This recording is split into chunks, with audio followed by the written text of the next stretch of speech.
তো তুমি বলো তোমার চায়নাতে আসে কিছু অভিজ্ঞতা, চায়নাতে আসে তোমার কেমন লাগতেছে কিছু বলো। চায়নাতে এসে আমার খুব ভালো লাগতেছে, বিশেষ করে চায়নার মানুষরা খুব হেল্পফুল এবং এখানের এডুকেশন সিস্টেমও খুব ভালো, যার কারণে আমার চায়না খুবই পছন্দ হয়েছে।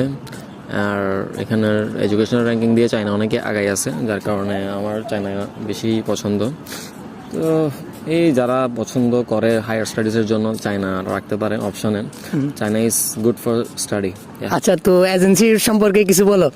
এজেন্সি বলতে ট্রাস্টেড এজেন্সি অনেক কমই আছে বাংলাদেশে ধরতে গেলে। তো আপনাদের রিয়েলটা বলবা। মারা খাওয়া থেকে যদি বিরত থাকতে চান অবশ্যই খোঁজ খবর নিয়ে আসতে হবে, যাতে আসার পর মারা না খান। আচ্ছা, তোমার কাছে আরেকটা কোয়েশ্চেন জানার আছে, সেটা হচ্ছে এখানে চায়নাতে বাঙালিদের সম্পর্কে কিছু বলো, বাঙালি সিনিয়রদের সম্পর্কে। বাঙালি সিনিয়র ভালো খারাপ দুইটাই আছে, বাট আপনি যাদের সাথে মিশতেছেন এটা ডিপেন্ড করে আপনি কাদের সাথে মিশতেছেন, কাদের সাথে ঘুরতেছেন ফিরতেছেন। তো আপনার নিজের সতর্কতা, বাঙালি বলুক আর ফরেনার বলুক, সবার সাথে মিশার সময় সতর্ক থাকতে হবে, যাতে কোনো প্রবলেমে না পড়েন বা যাতে ওরা আপনাকে হেল্প করতে পারে। ওকে, থ্যাংক ইউ।